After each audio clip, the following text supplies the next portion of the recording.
Padre Celestial, quiero pedirte que traigas humildad a mi corazón y humildad al corazón de todos los que estamos en este cuarto, para poder ver las verdades en estos textos que vamos a ver hoy.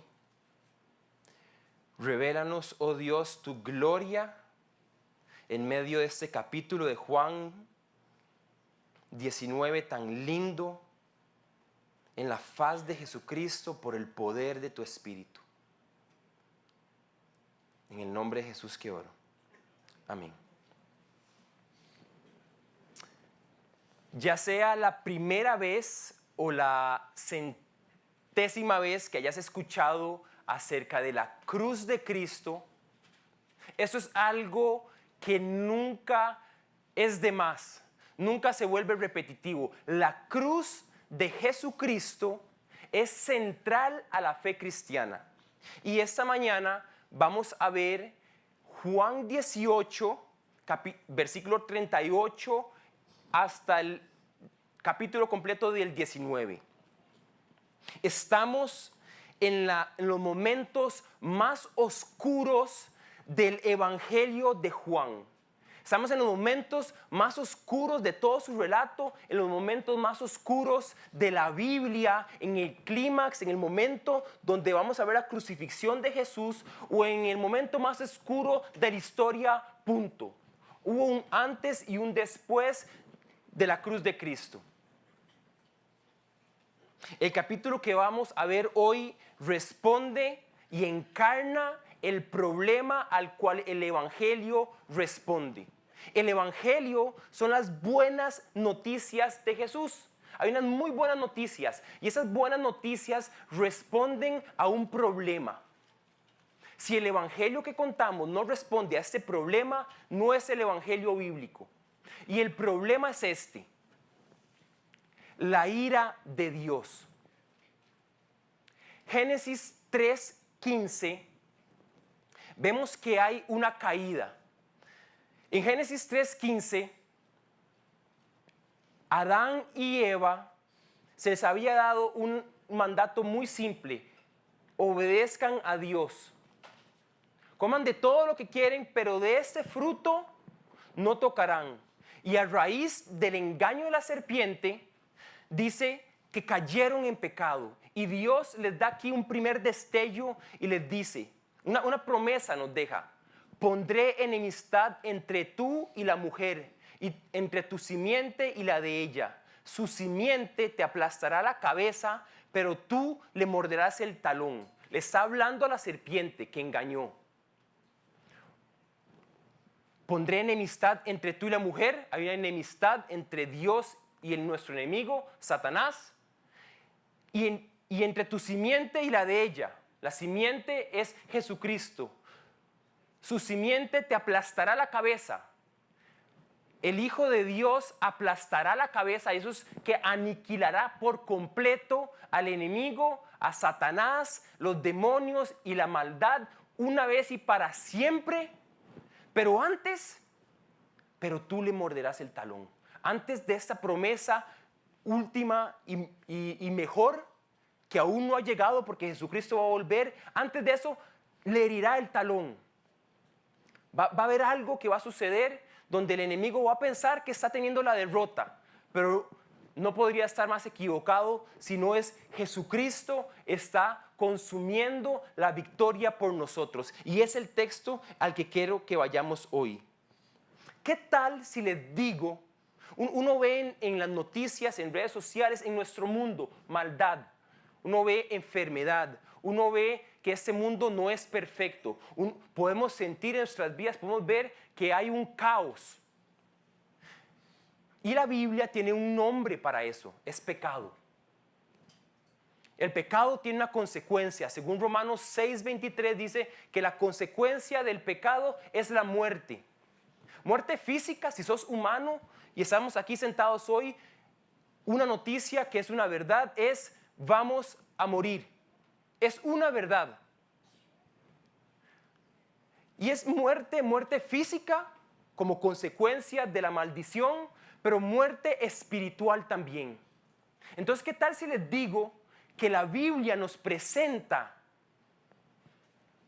una promesa, unas noticias que después de la muerte física, en vez de encontrar más muerte, puede haber más vida? ¿Qué tal si les digo que si morimos, todos vamos a morir una vez, pero si abrazamos la promesa de Jesucristo en la cruz, si creemos en su mensaje y en lo que Él hizo, no moriremos la segunda muerte? Todos moriremos una vez, pero la segunda muerte, que la segunda muerte, según Apocalipsis, es el lago de azufre y fuego. Y esto no es una fábula, esas son las verdades. Debemos de creer las verdades tanto del juicio de Dios como las verdades de gracia y de verdad que trae Jesucristo. Estamos entonces en el texto, abrimos a Juan 19. Juan 18, versículo 38. ¿Y qué es la verdad?, preguntó Pilato. Qué buena pregunta. Qué pregunta más importante. ¿Qué es la verdad? Una pregunta que nos invita a detenernos en medio de una sociedad ya ni siquiera moderna, en la cual relativiza toda la verdad, sino que postmoderna, y ahora indica la sociedad en la que estamos, usted y yo, de que no hay verdad absoluta. Pilato está haciendo una pregunta, y la intención de esa pregunta en el momento de Pilato es la misma intención que tiene con nosotros hoy en día en una sociedad postmoderna. ¿Qué es la verdad? Narcisistas como somos, adoradores de sí mismos, queremos responder, cada uno de nosotros somos dioses y no hay verdad absoluta, todo es subjetivo. La Biblia nos invita a reflexionar sobre esa pregunta, porque la respuesta que le das a esta pregunta determina el destino de vida o muerte. ¿Qué es la verdad? Y Pilato rápidamente, dicho esto, salió otra vez a ver al pueblo judío. Si Pilato tan solo supiese que tenía frente a sí, le había hecho la pregunta correcta a la persona correcta, a la verdad encarnada en hombre. El verbo estaba con Dios, abre Juan en su prólogo, y el verbo era Dios. Juan 1:14, y el verbo habitó entre nosotros. Jesucristo, Juan 14:6, es el camino, la verdad y la vida. Esas verdades que Jesucristo habló acerca de sí mismo aplican para nosotros hoy mismo. Pero Pilato, despistado, no queriendo hacer introspección, sale a ver a los judíos, un hombre de doble corazón. Yo no encuentro en este que sea culpable de nada, declaró. Ya le había preguntado en los versículos anteriores y lo habló Rodri, ¿eres el rey? Y Jesucristo les dice, en resumen, sí soy el rey. Y los que oyen mi voz son de la verdad. Y entonces Pilato dice, ¿qué es la verdad? De una u otra forma, Pilato entendió, pero no por completo, esa respuesta de Jesús. Yo no encuentro en él ninguna maldad, declaró, versículo 39. Pero como ustedes tienen la costumbre de que se les suelte a un preso durante la Pascua, ¿quieren que les suelte al rey de los judíos? Capítulo 18, versículo 24. Estamos viendo que Caifás, Anás, suegro de Caifás, los líderes religiosos de la época del Sanedrín, estaban apuntando a Jesús por un delito religioso. Y ellos dicen, ok, en la ley nuestra no podemos mandarlo a muerte. Ese era el fin de sus intenciones. Queremos matar a Jesús, lo queremos muerto. Y entonces, como nuestra ley llega y es religiosa, estamos en el Imperio Romano, ocupamos entregar a Jesús en las manos de aquel que puede decidir vida o muerte para Jesús, y es Pilato. Pilato, su función era mantener la paz con todos y cumplir la ley romana.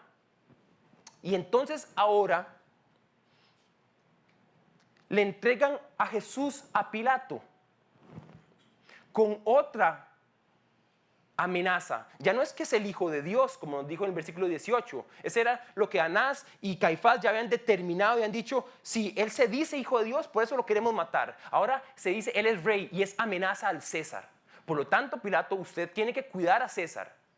Y él llega y les dice, ok, yo no encuentro mal en ellos, en Jesús, pero como es de costumbre y era de costumbre, que se soltase a alguien en el día de la Pascua. ¿Quién era ese alguien? Versículo 40. No nos sueltes a este, suelta a Barrabás. Volvieron a gritar desaforadamente. Y Barrabás era un bandido. Qué fotografía más linda de lo que es el Evangelio. Jesucristo, Pilato le está dando al pueblo la opción de decir, no hay mal en él no es una amenaza. No es una amenaza para el Imperio Romano. Tanto así, ¿cuál es la amenaza? De que derroque a César. Si las puertas de la muerte no prevalecerán contra su iglesia, y en el momento donde los romanos más persiguieron a la iglesia, años 60 después de Cristo, derrumbaron el templo, no dijo Jesús que derribarán el templo y en 3 días lo construiré con su resurrección. La iglesia avanza a pesar de la opresión del Imperio Romano y avanza con más poder que nunca. Jesús no era un problema para los romanos, pero ellos querían encontrar una sentencia que les diese la excusa de guindar al Hijo de Dios en un madero. Barrabás, un bandido.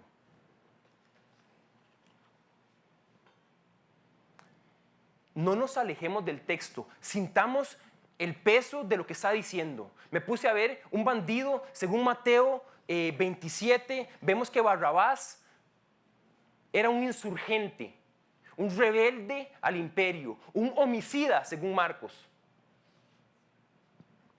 Me puse a ver en internet homicidas famosos, homicidas los más peligrosos del mundo. Me encontré a un tal David Parker Toy, David Parker Ray, The Toy Box Killer.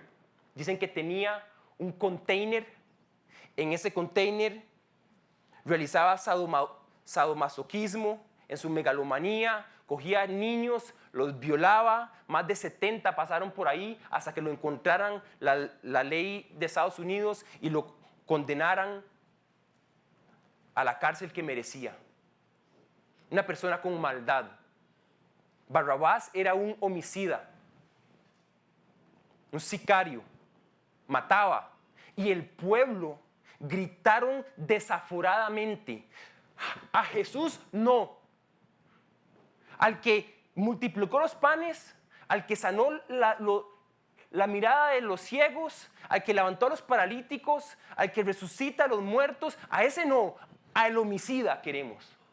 Y revela la maldad del corazón del hombre. Juan nos está mostrando cuán depravado es el corazón del hombre, que preferimos la maldad que la verdad. Juan 1:17 dice, pues vino a los suyos, mas los suyos no le recibieron, porque prefirieron las tinieblas que la luz. ¿Y qué tan cerca estamos de eso nosotros mismos? Cuando nosotros también quebramos la ley de Dios, somos transgresores de su ley, le damos la espalda a Jesucristo cuando decidimos pecar y le decimos, no, la verdad y lo bueno de Jesús no quiero ir por mi voluntad y mi maldad. Las noticias es que todos aquí hemos pecado y estamos lejos de la gloria de Dios. Romanos 3:23 dice esto. Pero Dios ha provisto un medio para que usted y yo, que somos como Barrabás, podamos salir libres y sea Jesús quien tome nuestro lugar. Un intercambio magnífico, una gloriosa transacción. Barrabás libre, que merecía estar en la cruz, Jesucristo en la cruz, que merecía estar libre e inocente. Pilato tomó entonces a Jesús y mandó que lo azotaran. Juan nos describe esto muy rápido, como casi que el discípulo amado como que no quería ver lo que estaba describir muy a profundidad.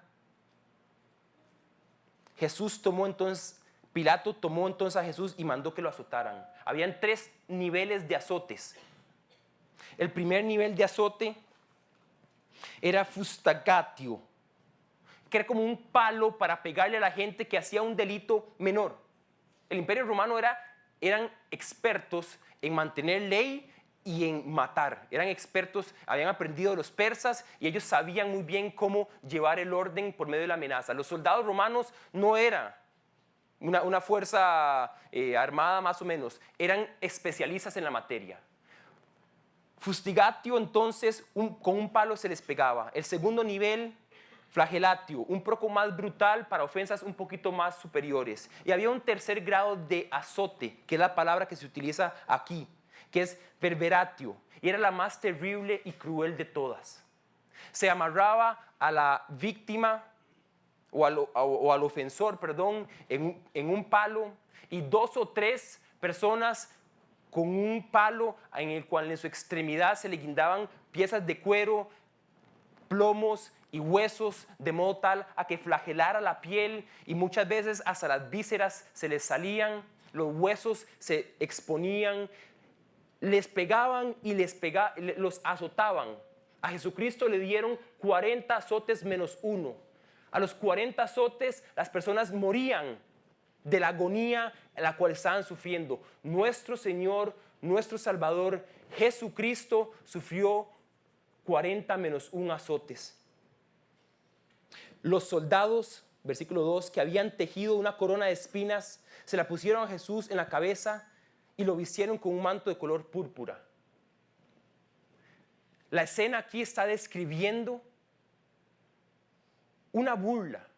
Están haciendo una parodia de lo que el Hijo de Dios es el rey. Ok, hagámosle entonces una corona. Así como César, ustedes ven en la moneda que hay una corona de laureles de César, pues entonces a este disque rey, hagámosle entonces una corona. Y en las palmas que tenían, las palmas de dátiles que tenían unas espinas probablemente de 2 a 3 pulgadas de ancho, realizan una corona y se la ponen.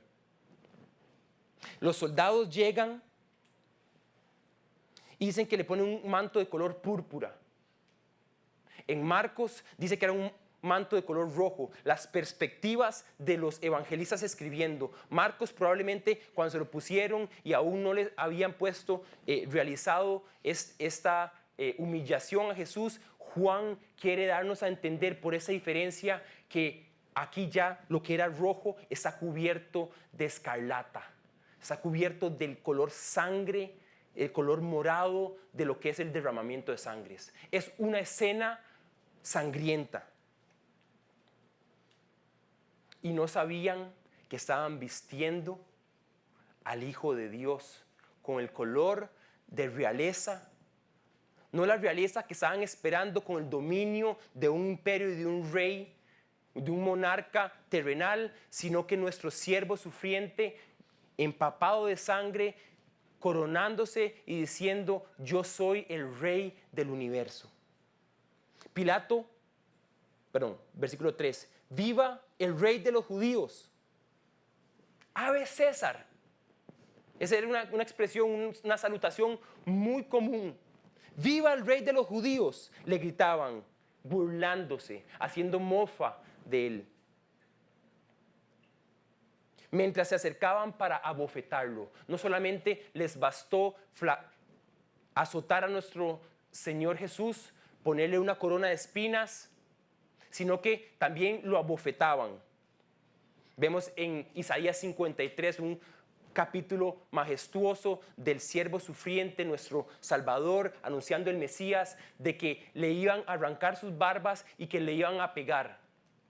No modela Jesús aquí lo que dice en los evangelios, que si tu enemigo te golpea la mejilla, ponle la otra para que también te golpee ahí. Nuestro Salvador es un valiente, nuestro Salvador nos deja un modelo.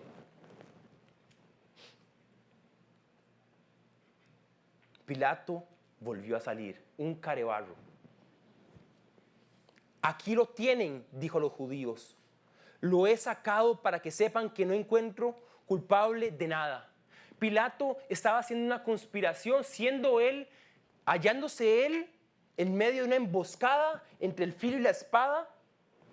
Y sabemos por medio de la Escritura que no se puede amar a Dios y amar al mundo. Y eso es lo que refleja Pilato, un corazón doble, un corazón que quería agradar a los religiosos y a Dios, no matando a Jesús, pero también qué pasa si llegan y le dicen a César, y qué pasa si le llegan y dicen a Herodes de que yo estoy soltando y que no estoy cuidando su ley. Aquí lo tienen. ¿Cuál es el escándalo? ¿Cuál es la amenaza? Vean lo debilitado. Entonces todo esto, los azotes, la corona, era como para apaciguar la sed como lobos detrás de sangre que tenía el pueblo judío y las personas de ese momento. Y la cual igualmente hoy en día la gente no quiere ver a Jesucristo. La gente dice, crucifíquenlo, crucifíquenlo. Versículo 5. Cuando salió Jesús, llevaban puesto la corona de espinas y el manto de color púrpura. Aquí tienen al hombre, le dijo Pilato. He aquí el hombre. ¿Qué había preguntado Pilato al principio? ¿Qué es la verdad? Y en la ironía del pasaje, de sus propios labios, salió la respuesta a su propia pregunta sin ni él mismo darse cuenta. He aquí el hombre, he aquí el siervo sufriente, he aquí el Cordero de Dios que quita el pecado del mundo, he aquí el Salvador del mundo, he aquí el que ustedes han estado esperando por más de 400 años, un silencio, está aquí, enfrente de ustedes, la verdad encarnada. Les dijo Pilato, versículo 6, tan pronto como lo vieron, ¿qué postura? Verlo, ver al Hijo de Dios, contemplar al Hijo de Dios. Qué importante detenerse y realmente tener una respuesta a esa pregunta. ¿Qué es la verdad? Y la pregunta todavía más última es, ¿quién es la verdad? Y ahí está la respuesta. He aquí el hombre, la verdad objetiva fuera de nosotros, del cual la Biblia habla, es Jesucristo, hombre, 100% Dios, 100% hombre. Tan pronto como lo vieron, los jefes de los sacerdotes y los guardias gritaron en voz en cuello, crucifíquenlo, crucifíquenlo. Le salió, como dicen, el tiro por la culata. Lo que él quería era mostrarles que no era, ya tranquilos, ya lo acepté, ya lo maltraté, puedo soltarlo. Y lo que salió de ellos fue lo que había en sus corazones. Homicidio y muerte es lo que deseamos para Dios. Maten al Hijo de Dios. Crucifíquenlo, crucifíquenlo. Pues llévenselo y crucifíquenlo ustedes, replicó Pilato. Por mi parte, no lo encuentro culpable de nada, como queriendo limpiarse las manos. Nosotros tenemos una ley y según esa ley debe morir porque se ha hecho pasar por hijo de Dios, insistieron los judíos. De ahí, pero decídanse, ¿es o rey por el cual me lo están juzgando o ahora es el Hijo de Dios? Cambio de palabras. Así son los líderes hipócritas espirituales, tergiversando la escritura y utilizándola a su conveniencia, escogiendo de aquí, escogiendo de allá para llevar a cabo mis propósitos. No debe ser así con nosotros. Debemos de confiar en todo el consejo de Dios, debemos de confiar en su palabra, porque esa es la táctica una del enemigo. Usar la escritura para desvío y para error. He aquí el Hijo de Dios. Pero no es que les lo habías enviado a Pilato porque era rey. Esa ley, estamos hablando de Levítico capítulo 24. Vean lo que decía esa ley, 24:16. Además, todo el que pronuncie el nombre del Señor al maldecir su prójimo será condenado a muerte. Toda la asamblea lo apedreará. Sea extranjero o nativo, si pronunciara el nombre del Señor al maldecir a su prójimo, se condenará a muerte. A esa ley estaban apelando los judíos de la época. tenemos una ley y si alguien usa el nombre del Señor en vano, haciéndose a sí mismo, como ese se dice ser el Hijo de Dios, debemos apedrearlo. Por lo tanto, por favor, procedan. Y se les olvidó. ¿Qué pasó? A estos que escudriñaban las escrituras, que tanto sabían, se les olvidó el rey David. El rey David también en el Salmo 89, Salmo 2, se hace pasar por hijo de Dios, pero ellos apagan esa verdad para llevar a cabo sus propósitos, la muerte del Hijo de Dios. Al oír esto, la fe viene por el oír y el oír la palabra de Dios. Cuán importante es mirar, contemplar, cuán importante es oír detenidamente. Pilato se aterrorizó aún más por temor a los hombres. No es que era una amenaza al rey, entonces ese es todavía más alto, es el Hijo de Dios. Y ese es un temor, pero un temor que no llevó a arrepentimiento.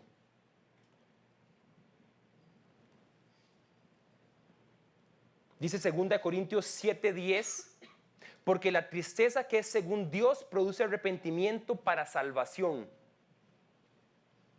de que no hay que arrepentirse, pero la tristeza de este mundo produce muerte. Eso fue una tristeza de un corazón doble.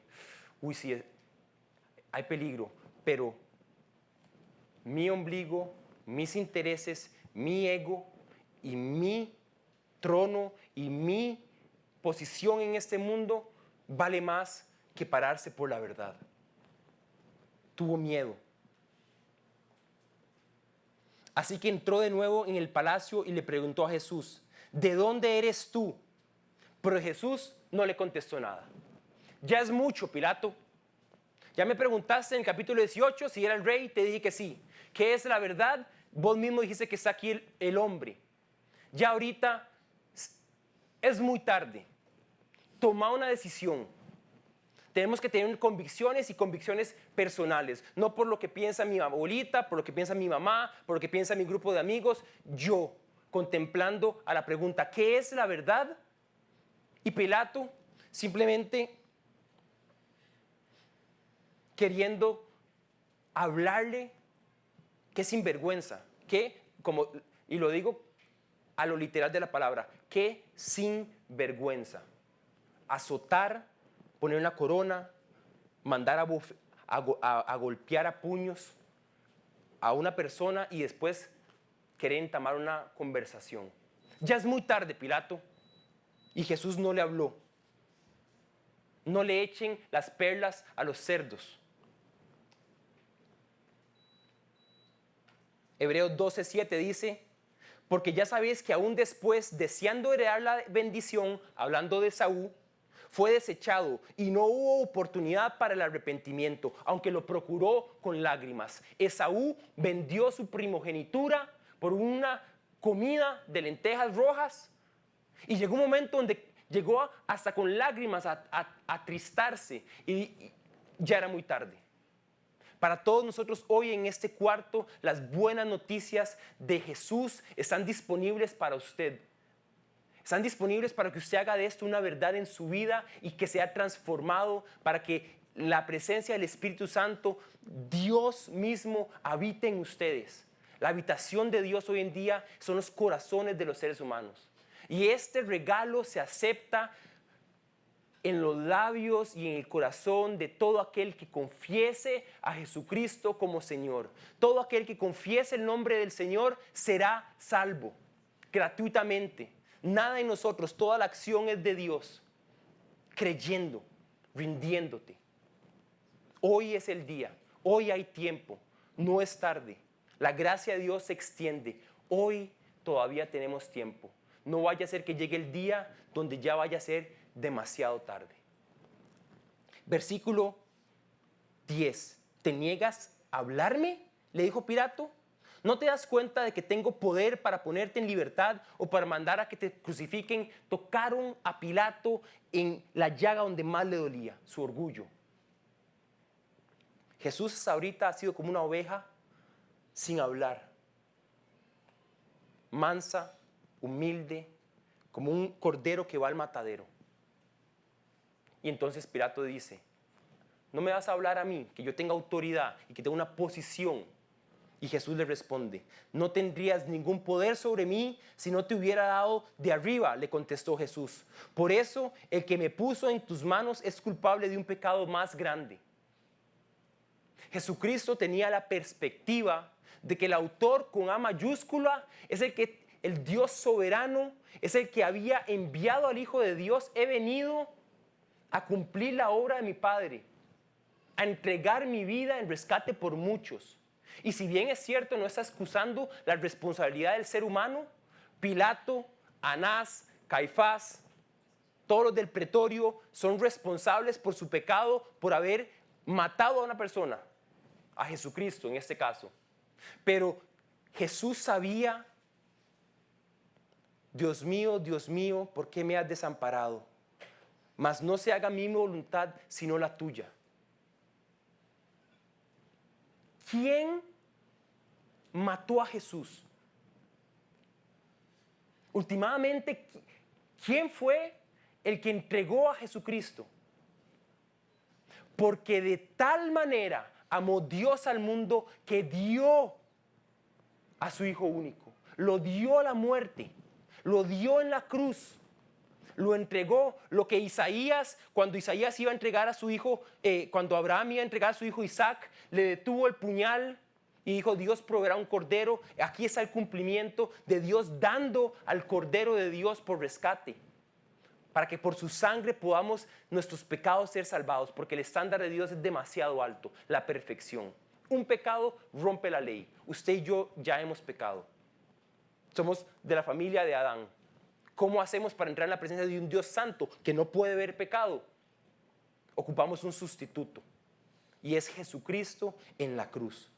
Desde entonces, Pilato procuraba poner en libertad a Jesús, pero los judíos gritaban desaforadamente, si dejas en libertad a este hombre, no eres amigo del emperador.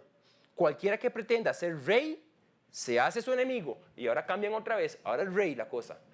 Entonces, lo que están haciendo, sienten la presión social, sienten la presión de querer agradarle a todo el mundo. No podemos. Debemos de posicionarnos y debemos de tener convicciones y decir, ¿qué hacía Jesús en esa cruz? ¿Qué fue eso? Es un hecho histórico. Esto no es una parábola, esto no es un poema, esto es historia narrativa. ¿Qué hacía Jesús? ¿Qué pasó con eso? Vivimos en una sociedad nominal, cristiana nominal, de por nombre, que de a labios podemos decir que somos cristianos, pero en nuestro corazón puede ser que no ha nacido de nuevo. No hemos hecho de Jesús nuestro tesoro personal y ha transformado nuestras vidas. Y entonces vemos en una sociedad como la de hoy en día cruces y hemos hecho normal el hecho de ser cristianos o el nombre cristianos, pero no debemos en vano hacernos la pregunta, ¿qué es lo que significa esa cruz? ¿Qué significado tiene esa cruz? ¿Por qué Jesús en una cruz? ¿Qué hacía ahí? Y el texto nos sigue dando la respuesta. Desde versículo 13, al oír esto, Pilato llevó a Jesús hacia afuera y se sentó en el tribunal, en un lugar al que llamaban el empedrado, que en arameo se dice Gábata. Pilato se sienta en un trono a juzgar al Hijo de Dios. No nos toca a nosotros, a vos y a mí, juzgar a Dios y decirle quién es Él. Él ha decidido revelarse y decir quién es Él, y a nosotros abrazarlo y aceptar esa verdad.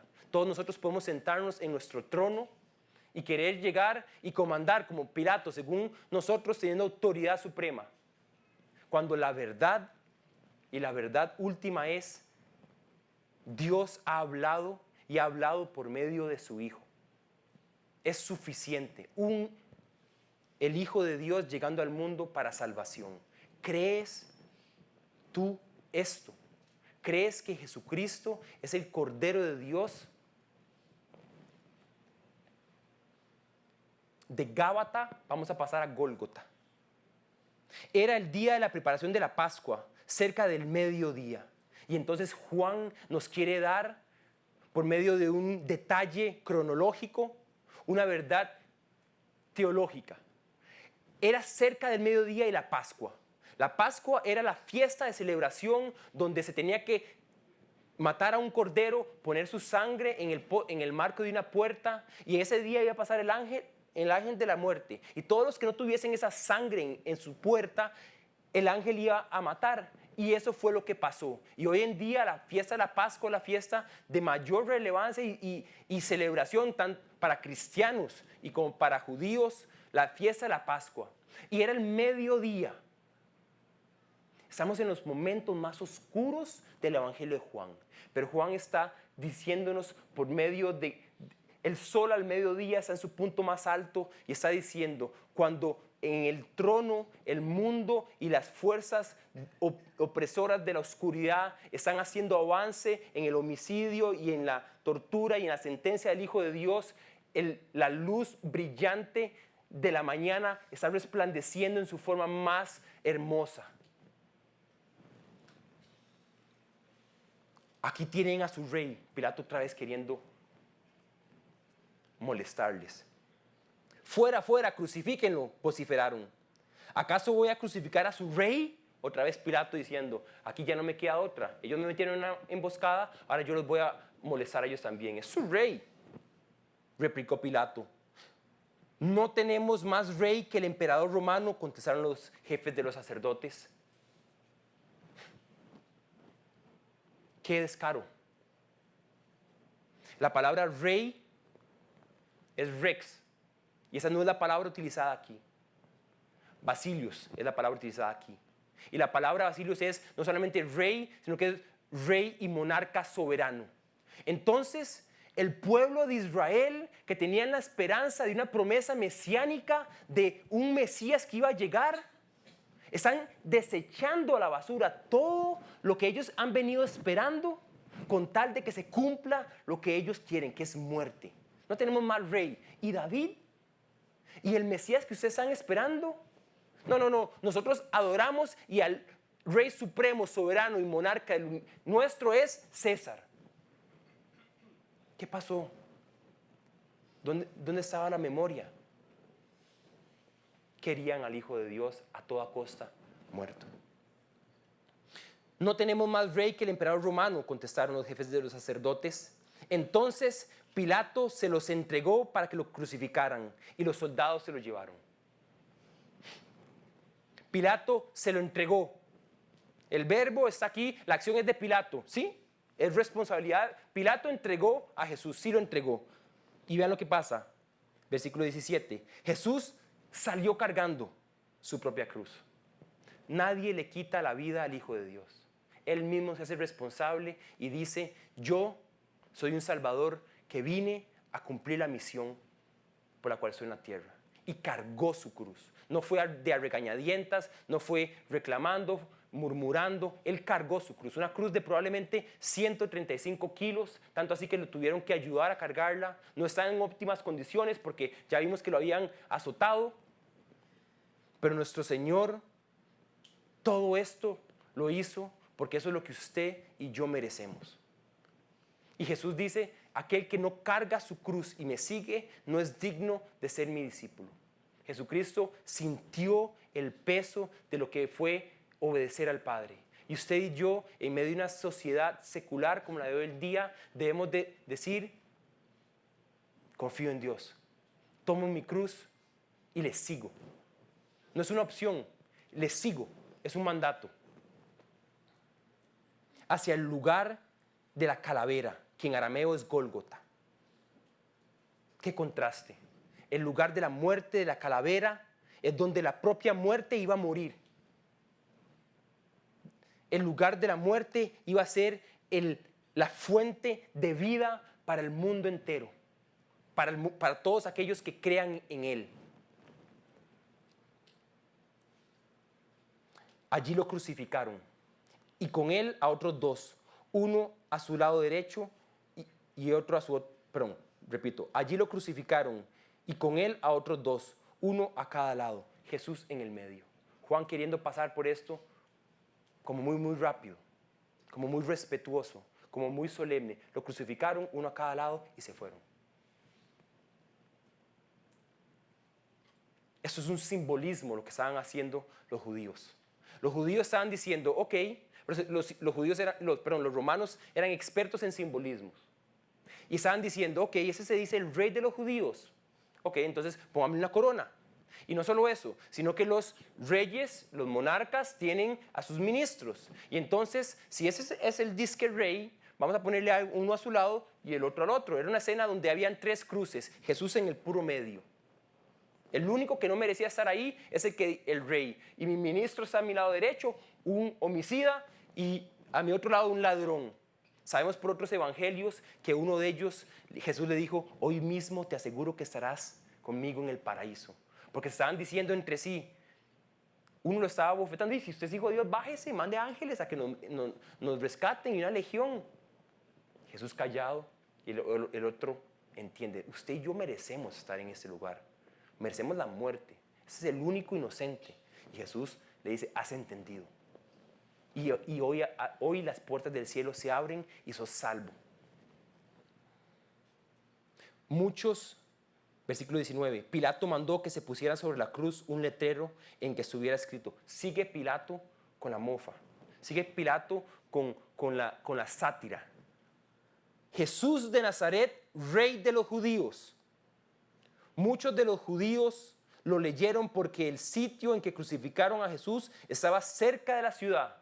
Así como en Yom Kippur, la fiesta de los judíos, donde se tenía que expiar un cordero y enviarlo fuera de la ciudad, Jesús mismo cumpliendo al pie de la letra el mandato de Dios, fue crucificado cerca de la ciudad y el letrero estaba escrito en arameo, latín y griego, la lengua nacional, oficial y común, para que todos leyeran.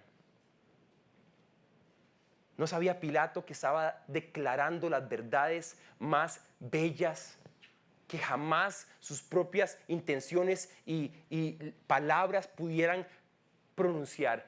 Jesús, el rey de los judíos. No escribas rey de los judíos, protestaron ante Pilato los sacerdotes judíos. Era el que decía ser rey de los judíos. Lo que escrito queda. Escrito está, le contestaron a Pilato. Que me encanta como Dios nos ha dejado una revelación escrita.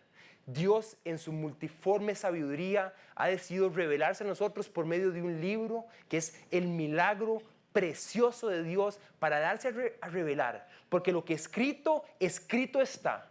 Y las palabras forman oraciones, las oraciones forman preposiciones, esos presupuestos forman ideas y esas ideas revelan a una persona que Jesús es el rey de los judíos. Todas las palabras de la Biblia van construyendo una flecha que apunta y que dice, es este el hombre, es este al que ustedes tienen que ver.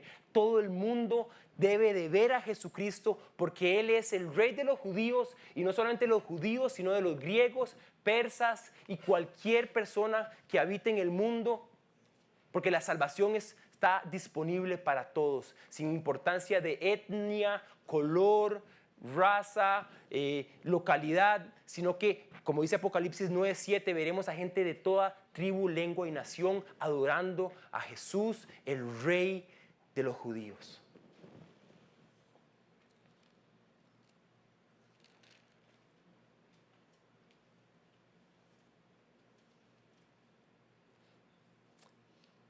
Lo que escrito está. Cuando los soldados crucificaron a Jesús, tomaron su manto y lo partieron en 4 partes, una para cada una de ellos. Tomaron también la túnica, la cual no tenía costura, sino que era de una sola pieza tejida de arriba abajo. No la dividamos, se dijeron unos a otros. Echemos suertes para ver a quién le toca. Así lo hicieron los soldados. Esto sucedió para que se cumpliera la escritura. Se partieron entre ellos mis mantos y sobre mi ropa echaron suertes. El cumplimiento de una profecía, Salmo 22, un salmo mesiánico de Jesucristo que tenía que sufrir. Entonces ven al autor con A mayúscula orquestando todo, cada detalle. no rompamos, repartámoslas en suertes. Y se cumple como diciendo, como queriendo decirle a los lectores, vean que este es, hasta el detalle de utilizar a sus opresores a favor de esto que apunta que Él es el Rey. Versículo 25, junto a la cruz de Jesús estaba su madre. Qué lindo. La madre de Jesús. Juan nos está mostrando que la mamá está ahí. ¿Y qué está haciendo la mamá de Jesús? Está viendo a Jesucristo crucificado en una cruz. Pero está viendo algo más grande. Está viendo el cumplimiento de otra profecía. Cuando ella estaba embarazada, ¿no es cierto que le dice el arcángel que se le aparece, atravesarán una espada en tu corazón?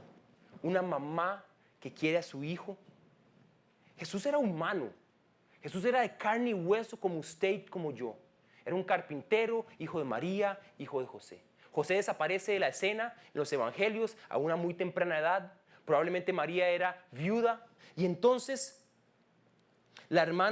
también estaba la hermana de su madre, María la esposa de Cleofas y María Magdalena. 3 mujeres valientas, 3 mujeres valiosas, 3 mujeres que a pesar, Jesús estaba subiendo y si uno le seguía a Jesús, le seguía también a uno mismo. De hecho, a los 12 discípulos, no contando a Esteban, que lo martirizaron, y a Judas, que lo traicionó, pero después de esto, a los discípulos, todos pasaron al filo de la espada. De una u otra forma, crucificados, con una lanza, excepto Juan, el que escribe esto, exiliado en la isla de Patmos. Cuando vio a su madre, entonces la madre está viendo a Jesús. ¿Qué ve Jesús? Versículo 26. Cuando Jesús vio a su madre y al lado a sus 12 discípulos y al que había sanado los ojos y a los que había multiplicado el pan, lo estoy haciendo a propósito. Eso no está en el texto. Los silencios hablan. Yo me pregunto, ¿a dónde están los discípulos? Por favor, respóndanme. ¿Dónde están los discípulos? ¿Dónde están los que lo vieron hacer milagros? ¿Dónde están todos aquellos que vieron la obra de Jesucristo? Atemorizados y acobardados. Y usted y yo no estamos lejos de esta realidad. Cuando nos confrontan con la verdad de quién creemos, muchas veces nuestro corazón tiembla. Y no lo juzgo porque me pasa a mí también. Pero no, eso es un recordatorio a decir, la dulce comunión con Jesús va mucho más allá de una extravagancia o algo extrovertido exterior que podamos mostrar aquí adentro. Es al mundo desplegando que podemos estar a los pies de Jesucristo. Cuando Jesús vio a su madre, ese es el discurso de un rey en su lecho de muerte. 4 cosas va a decir Jesús. Vio a su madre y al lado de su discípulo a quien él amaba, dijo a su madre, mujer, aquí tienes a tu hijo. Una formulación muy formal, mujer. Dios es un Dios de orden. Y Jesús está aquí cumpliendo al pie de la letra su palabra. Honra a padre y madre. Ese mandato del Señor dado en el Decálogo, en Éxodo 20, en los 10 mandamientos, no tiene límite de fecha. No dice cuando tengas la cédula, cuando te cases, es siempre. Honra a padre y madre. Y entonces Jesús, poniendo en orden el caos, la oscuridad, llevándola a la luz, está también poniendo en orden las cosas terrenales. No había en ese momento un tipo de sistema de pensiones. Y entonces Jesús está diciendo, mujer, he aquí tu hijo. Luego le dijo al discípulo, he aquí tu madre. Implícitamente le está diciendo, Juan, sos mi hermano. Jesús a usted y a mí que creemos en Él nos llama hermanos. De hecho, en Juan 20 vamos a ver que por primera vez después de resucitar, Jesucristo lo tratan de agarrar, María, aferrarse a Él y decir, ¡ay! Y Jesús dice, no me toques, María, anda donde mis hermanos y les dices que he resucitado. Y entonces empieza un nuevo pacto, una nueva relación con su pueblo. Somos hermanos de Jesús, sin merecerlo, sin mérito alguno. Siendo nosotros los culpables, Jesús nos llama hermanos. Y le está dando una responsabilidad entonces a Juan. Y desde aquel momento ese discípulo la recibió en su casa. Qué sumisión a la autoridad. Eso era un discípulo. Usted dice, ahí voy. Después de esto, como Jesús sabía que ya todo había terminado y para que se cumpliera la escritura, una vez más, segunda vez, para que se cumpliera la escritura. Están viendo que este evento histórico de la cruz de Jesús no es un evento aislado, que salió de la nada. Subaron la cruz y ahora digamos, apuntemos las flechas para que Él sea Jesús. No. Eso es una construcción en la narración de la redención de la Biblia, la cual tiene un cumplimiento. El cristianismo no nació en el año cero. Es algo que se viene construyendo y que tiene su cumplimiento, al igual que la promesa de que Él viene por segunda vez. Tengo sed. Tengo sed. Qué humano. Qué petición más básica. Usted y yo probablemente amanecimos, tuvimos sed y tomamos. Lo más básico que le podemos hacer a un ser humano por respeto al otro.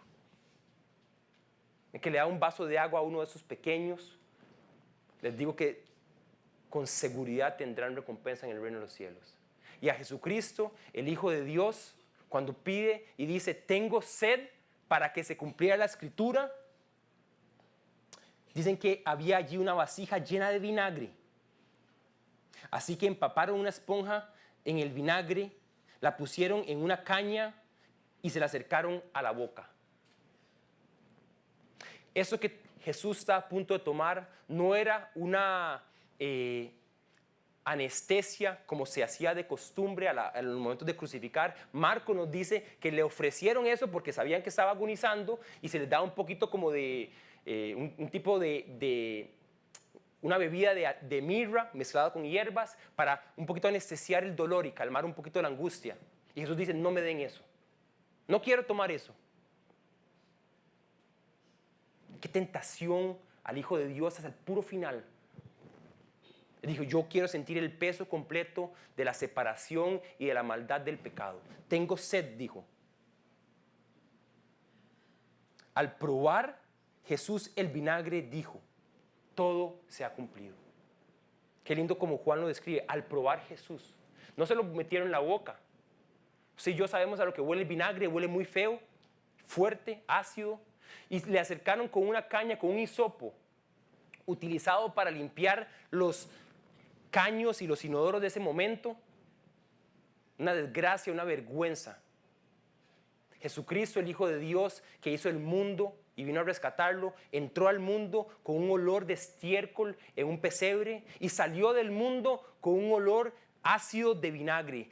Vino a los suyos, mas los suyos no le recibieron. Rechazo total a Dios. Y el mundo sigue así hoy en día. Rechazamos a Dios, no lo queremos. Jesús tomó para cumplir la escritura. Tentación hasta el último momento. Él tomó, prueba, y dijo, todo se ha cumplido. Consumado es. Cancelada la deuda, una palabra, tetelestai, que en el momento era como cuando uno pone un sello en una factura y dice, ha sido pagado, cuentas por pagar, tengo esta deuda, y como un sello de agua o como una apostilla que dice, eso es verídico y eso es veraz, se ha cumplido. ¿Qué se ha cumplido? La salvación, la respuesta a la ira de Dios. ¿Por qué esta escena es tan sangrienta? ¿Por qué la cruz se ve como se ve? Por la seriedad en la que Jesucristo toma el pecado. Y es ahí donde merecíamos. Pero usted y yo no necesitamos recibir esa condena, ese sufrimiento, porque Jesús ya lo llevó. Y se le aplica a todo aquel que tiene fe en el Hijo de Dios. ¿Crees tú esto? Luego inclinó la cabeza y entregó el Espíritu. Vean el orden. Inclinó la cabeza y entregó el Espíritu. Normalmente si me pegan un balazo, muero y por ende, en consecuencia de, inclino mi espíritu. Nadie le quitó la vida al Hijo de Dios. Él inclinó su cabeza como diciendo, ahora sí, quítenme el Espíritu. Y entregó su Espíritu. Porque Él sabía que lo podía recuperar. gracias a Dios, no termina en Juan 19. Y dice que era el día de la preparación de la Pascua. Los judíos no querían que los cuerpos permanecieran en la cruz el sábado, por ser este un día muy solemne.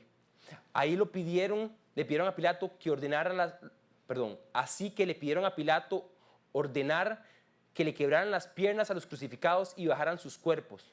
Era lo que se le hacía. En la crucifixión se les ponía un clavo bien grande en medio, juntando sus dos pies, de modo tal a que el peso sostuviese, y en sus manos colocaban dos otros clavos, y entonces lo que hacían para no asfixiarse en su propia sangre era sostenerse. Y entonces, como ya era tarde y venía la Pascua, debían de coger un garrote y quebrarle la tibia, un hueso nada pequeño. Los romanos eran expertos en lo que estaban haciendo. Y entonces le quiebran las piernas a uno, le quiebran las piernas al otro, pero cuando llegan a Jesús, vean lo que pasa. Versículo 34. Fueron entonces los soldados y le quebraron las piernas al primer hombre que había sido crucificado. Entonces quiebran piernas y no tienen cómo más apoyarse, y es mucho más rápido el proceso de muerte, y se asfixian en su propia sangre y pueden entonces proceder al descanso. Pero cuando se acercaron a Jesús y vieron que ya estaba muerto, no le quebraron las piernas, sino que uno de los soldados le abrió el costado con una lanza y al instante brotó sangre y agua. El verbo aquí abrió no es un gesto de como con la lanza, como cuando con el ganado, como para que se mueva un poquito, para ver si tiene nervios y responde.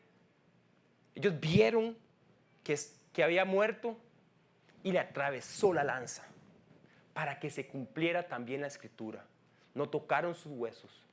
En Éxodo estamos viendo que el cordero debe ser un cordero perfecto y sin mancha. Y un hueso quebrado, cuando ya la carne se iba a descomponer y corromper, lo único que daba eran sus huesos. Y vamos a ver que eso también es un detalle que Dios da para que nadie se confunda cuando resucita, trayendo un otro hueso diciendo, no, aquí está el cuerpo. Vean las tibias quebradas. Jesucristo es el único que no le quebró, intachable. No hay cómo confundir, no hay cómo tergiversar la realidad de que Jesucristo también resucitó. El que lo vio da testimonio de la verdad para que también ustedes crean. Esas cosas sucedieron para que se cumpla la escritura. No le quebrarán hueso alguno. Y como dice otra escritura, mirarán al que han traspasado. Versículo 38 al 42. Después de esto, José de Arimatea le pidió a Pilato el cuerpo de Jesús. José era discípulo de Jesús, aunque en secreto por miedo a los judíos. Con el permiso de Pilato fue y retiró el cuerpo. También Nicodemo, el que antes había visto a Jesús de noche, llegó con unos 35 kilos de mezcla de mirra y aloe, 100 libras. Aún tomaron el cuerpo de Jesús y conforme a la costumbre judía de dar sepultura, lo envolvieron en vendas con las especies aromáticas. En el lugar donde crucificaron a Jesús había un huerto, y en un huerto un sepulcro nuevo en el que todavía no se había sepultado a nadie. Como era el día judío de la preparación y el sepulcro estaba cerca, pusieron allí a Jesús. De Gábata pasamos a Gólgota, la muerte, y ahora pasamos a un huerto. ¿Quiénes estaban ahí? José de Arimatea y Nicodemo, dos personas con poder adquisitivo. Nicodemo es el que había aparecido en Juan 3 diciendo, Maestro, ¿qué debo hacer para heredar la vida eterna? ¿Debo meterme otra vez en la panza de mi mamá? Jesús le dice, te aseguro que tienes que nacer de nuevo para ver el reino de Dios. Y está aquí en la escena, 100 libras de especies. Era el salario de un año entero. Dieron lo que tenía sin medida. Y Juan indica los detalles porque esa cantidad no era normal. Esa cantidad era para un entierro de un rey. 2 Corintios 6 nos indica eso. Y un sepulcro nuevo. El Hijo de Dios muere como el rey de los judíos en un sepulcro de un rey con especies y envueltos en un rey. Aterrizo con esto. ¿Ya te has preguntado ¿Con qué ojos Pilato, Caifás, Anás, los sacerdotes disque espirituales de la época van a ver cara a cara al Hijo de Dios con ojos que son como llamas de fuego en su venida, y saber que estuvieron tan cerca de la verdad, tan próximos a abrazar el mayor regalo del universo y que lo desecharon por completo? Te hago esa pregunta y la quiero hacer personal. A Juan el Bautista le costó la cabeza creer en Jesús. De Judas se dice que mejor le hubiera sido no nacer. ¿Por qué Jesús dice que le hubiera sido mejor no nacer a Judas? Porque si mueres solo, como Pilato, como Judas, como Anás, como Caifás, mueres una segunda vez. Y después de la muerte física, lo que te espera es una muerte espiritual donde el llanto, el sufrimiento, el dolor es insoportable. Y Pilato y todos nosotros hoy aquí en ese cuarto estamos siendo expuestos a la verdad del Evangelio. Y no hay excusa alguna. Y la invitación del día de hoy es a volver a ver a la cruz, a rendir nosotros nuestro orgullo y a coronar como rey aquel que merece y es digno de nuestra adoración. Porque usted y yo no nos podemos salvar. Y no hay salvación en ningún otro que no sea el nombre de Jesucristo. Y todo aquel que confiese el nombre del Señor será salvo. ¿Crees tú esto? Vamos a orar.